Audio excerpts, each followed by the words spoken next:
UDF തയ്യാറെടുക്കുകയാണ് 2026 ലക്ഷ്യം വെച്ചുകൊണ്ടുള്ള നീക്കങ്ങളാണ് നടത്തിക്കൊണ്ടിരിക്കുന്നത്. ഒരു യുവ നേതൃത്വത്തെ തന്നെ കോൺഗ്രസ് ഇറക്കും എന്നാണ് ചില വർത്തമാനം. ഈ 30 C ക്ലാസ് മണ്ഡലങ്ങളിലാണ് യുവനിരയെ ഇറക്കാൻ തീർച്ചപ്പെടുത്തിയിരിക്കുന്നത്. നല്ലത് തന്നെയാണ്. കാരണം കോൺഗ്രസ് എപ്പോഴും കടൽക്കിഴവന്മാരെ കൊണ്ട് നിറഞ്ഞിരിക്കുന്നതാണ്.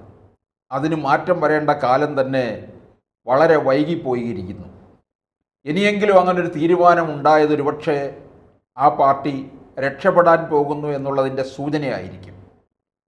സ്വാഭാവികമായിട്ടും കോൺഗ്രസ് നയിക്കുന്ന ആ UDFലെ പ്രധാന ഘടകകക്ഷിയായ ലീഗിലും ഇതുപോലുള്ള ചില മാറ്റങ്ങൾ വരാൻ പോവുകയാണ്.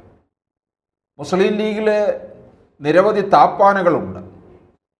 അവരായിരിക്കും കാര്യങ്ങളൊക്കെ നിയന്ത്രിച്ച് കൊണ്ടുപോകുന്നത്. മുസ്ലിം ലീഗ് എന്നാൽ പാണക്കാട് കുടുംബം എന്നാണ്. പാണക്കാട് നിന്നാണ് അന്തിമമായ തീരുമാനം ഉണ്ടാവുക. ആരെവിടെ മത്സരിക്കണമെന്നൊക്കെ ഉള്ളതിൻ്റെ കൃത്യമായ ചിത്രമൊക്കെ അവിടുന്ന് പുറത്തു വരികയുള്ളൂ. അവിടെ നിന്ന് ഉയരുന്ന വെളുത്ത പുകയാണ് കാര്യങ്ങളൊക്കെ ശരിയായി എന്ന് അറിയാൻ കഴിയുന്ന സൂചന. എന്തായാലും ലീഗ് എടുത്തിരിക്കുന്ന തീരുമാനം വളരെ വൈകിയാണെങ്കിലും ഉത്തമമായിട്ടുള്ളതാണ്. പൊതുവെ ലീഗിനെ പറ്റി ഉണ്ടാകുന്ന ഒരു പരാതി, പുതുമുഖങ്ങൾക്ക് വേണ്ടത്ര പരിഗണന നൽകാറില്ല, യുവാക്കൾക്ക് വേണ്ട തരത്തിലുള്ള പരിഗണന നൽകുന്നില്ല, വനിതകൾക്കും പരിഗണന നൽകുന്നില്ല എന്നുള്ളതാണ്. ഇതിൽ വനിതകൾക്ക് ഒരിക്കലും ഒരു കാലത്തും മുസ്ലിം ലീഗ് വേണ്ടത്ര പരിഗണന കൊടുക്കാറില്ല എന്നുള്ളത് ഏവർക്കും അറിയാവുന്ന കാര്യമാണ്. അതിനിയും വരും കാലത്തിലും അങ്ങനെ ഉണ്ടാകുമെന്ന് തോന്നുന്നില്ല. പക്ഷേ എന്നാലും അവരുടെ ചില തീരുമാനങ്ങളൊക്കെ ഇപ്പോൾ അങ്ങനെയാണ്. പുതുമുഖങ്ങളെ കൊണ്ടുവരുന്നു, യുവാക്കളെ ഇറക്കുന്നു, വനിതകളെ ഇറക്കുന്നു. ഇത് ലീഗിൻ്റെ ആലോചനകളിൽ പെടുന്ന കാര്യമാണ്. ഏറ്റവും പ്രധാനമായിട്ടുള്ള തീരുമാനമെന്ന് പറയുന്നത് 3 തവണ MLA-മാരായവർക്ക് ഇനി സീറ്റ് നൽകേണ്ടതില്ല എന്നുള്ള തീരുമാനമാണ്. മുസ്ലിം ലീഗിൽ അങ്ങനെ ഒരു തീരുമാനം എടുത്തു കഴിഞ്ഞാൽ ഡസൻ കണക്കിന് ഏതാണ്ട് 1 ഡസൻ സീറ്റ് ഒഴിവ് വരുന്നു എന്നാണ് അതിൻ്റെ അർത്ഥം. കാരണം എല്ലാവരും പ്രഗത്ഭന്മാരായിട്ടുള്ളവർ തന്നെയാണ് ലീഗിലെ, ഉയർന്ന നേതാക്കന്മാർ തന്നെയാണ് ഏറെ തവണയായിട്ട് നിൽക്കുന്നത്. 3 തവണയായിട്ട് MLA ആയവർക്ക് സീറ്റ് നൽകേണ്ടതില്ല എന്ന് പറയുമ്പോൾ അപ്പോൾ കുഞ്ഞാലിക്കുട്ടിയെ തഴഞ്ഞോ എന്നൊരു ചോദ്യം വരാം. കുഞ്ഞാലിക്കുട്ടി ഇനി ഉപമുഖ്യമന്ത്രിയാകാനായിട്ട് കാത്തിരിക്കുന്ന ആളല്ലേ? എന്നാൽ അതിനുള്ള അവസരമുണ്ട്. UDF ജയിച്ചു വന്നു കഴിഞ്ഞാൽ അങ്ങനെയുള്ള അവരുടെ അവകാശങ്ങളൊക്കെ നേടിയെടുക്കാൻ കഴിയും. എന്തായാലും കുഞ്ഞാലിക്കുട്ടിക്കും മുനീറിനും ഈ 3 തവണ MLA ആയവർ എന്നുള്ള സീറ്റ് നൽകേണ്ടതില്ല എന്ന തീരുമാനത്തിൽ ഇളവ് വരുത്തും. ഇപ്പോൾ CPM-ലെ പിണറായി വിജയന് ഇളവല്ലേ ഉള്ളത്? ഇളവോടിളവാണുള്ളത്. എന്തുമാകാം, എത്ര വയസ്സ് വരെ വേണമെങ്കിലും ഇരുന്നോളാൻ പറഞ്ഞിരിക്കുകയാണ്. ഈ ഇളവ് കൊടുക്കണമെന്നൊക്കെ പറയുന്നതും ആര് തന്നെയാണ്? പിണറായി തന്നെയാണ് തീർച്ചപ്പെടുത്തുന്നത്. പിണറായി തീർച്ചപ്പെടുത്തിയിട്ട് അവരോട് പറയും പാർട്ടിയിലെടുത്ത തീരുമാനമാണെന്നുള്ള മട്ടിൽ പറയാൻ പറയും. അത് സംസ്ഥാനത്തായാലും കേന്ദ്രത്തിലായാലും. അവിടെ ഇരിക്കുന്നത് MA ബേബി അല്ലേ, അദ്ദേഹം പറഞ്ഞാൽ തന്നെ കേൾക്കും. അപ്പോൾ എന്തായാലും ഈ 3 തവണ എന്നുള്ളത് വരുമ്പോൾ ഒഴിവാകാൻ പോകുന്നത് നിരവധി പേരാണ്. ഇപ്പം ഈ ഏറനാട് മണ്ഡലം നിലവിൽ വന്ന നാൾ മുതൽ PK ബഷീറാണ്. PK ബഷീർ എന്ന് പറഞ്ഞാൽ നിയമസഭയിലെ നർമ്മം തുളുമ്പുന്നത് ബഷീറിലൂടെയാണ്. നിയമസഭ ചിരിക്കുന്നത് PK ബഷീറിലൂടെയാണ്. ബഷീർ എഴുന്നേറ്റാൽ സഭ വളരെ ഒരു ചിരിയുടെ മുഖത്തോടു കൂടി നിൽക്കും. അതുപോലെ മഞ്ഞളാംകുഴി അലി, KPA മജീദ് ഏതാണ്ട് 6 തവണയായി തിരൂരങ്ങാടിയിൽ നിന്ന് മത്സരിച്ച് വിജയിച്ചു വരികയാണ്. അപ്പോൾ ഈ 1 ഡസനിലധികം സീറ്റുകൾ ഇക്കണക്കിന് ഒഴിവ് വരും എന്നാണ് അറിയുന്നത്. മണ്ണാർക്കാട് ആണെങ്കിൽ ഷംസുദ്ദീനാണ് മത്സരിച്ച് നിയമസഭയിലെത്തിയിരിക്കുന്നത്. കഴിഞ്ഞ തവണ 2021 10 ഇടങ്ങളിൽ ഇവർ തോൽക്കുകയും ചെയ്തു. ലീഗിനും കനത്ത തോൽവി ഉണ്ടായിട്ടുണ്ടല്ലോ. ലീഗിൻ്റെ കോട്ടകളിലൊക്കെ തന്നെ CPM കയറി എന്നുള്ളതാണ്.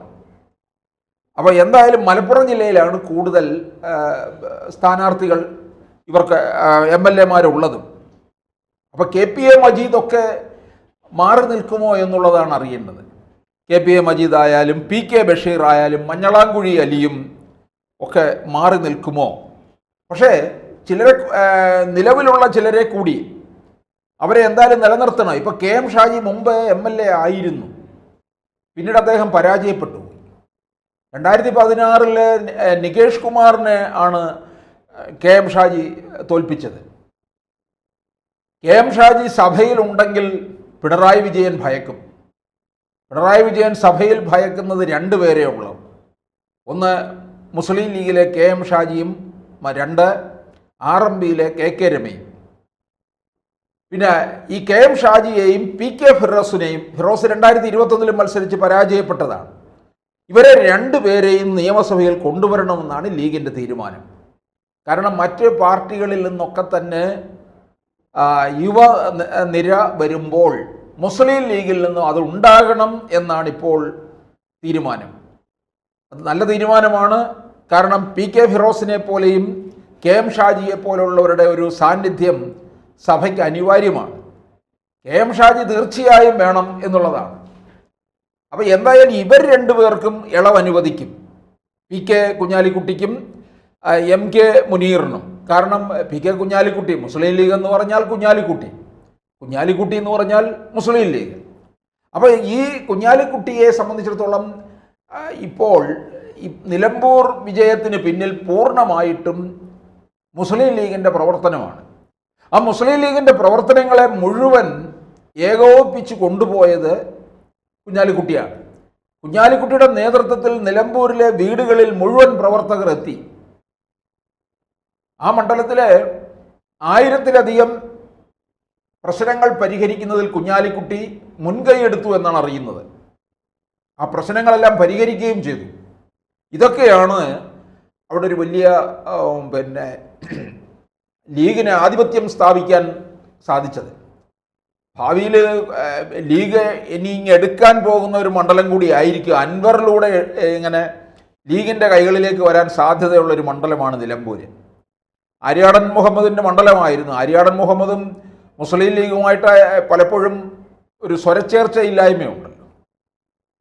ആര്യാടൻ മുഹമ്മദ് എന്ന് പറയുന്ന ഒരു മതേതര സ്വഭാവമുള്ള നേതാവാണ്. അപ്പോൾ അദ്ദേഹവുമായിട്ടുള്ളൊരു സൗന്ദര്യ പിണക്കത്തിൻ്റെ പേരിൽ പലപ്പോഴും ലീഗ് നന്നായി ഇടഞ്ഞു നിന്നിട്ടുള്ളതാണ്. അങ്ങനെ നിന്നിട്ടുള്ള ലീഗ് ഇനി സൗകര്യം കിട്ടുമ്പോൾ ഇതിലേക്ക് മണ്ഡലം പിടിച്ചെടുക്കാനുള്ള ശ്രമം കൂടി നടത്തുന്നുണ്ടെന്നുള്ളതാണ്. അപ്പോൾ എന്തായാലും ലീഗിൻ്റെ പുതിയ തീരുമാനം അത് വളരെ നല്ലതായിട്ടുള്ളതാണ്. അത് പുതുനിരയെ വരുമ്പോൾ ലീഗ് ഒന്നുകൂടി ഒരു ആവേശഭരിതമായി മാറും. അതൊരു പക്ഷേ ഇത്തരത്തിലുള്ളൊരു തീരുമാനം എടുക്കുന്നത് 2026 അധികാരത്തിൽ വരുന്നതിന് വേണ്ടി ആയിരിക്കാം.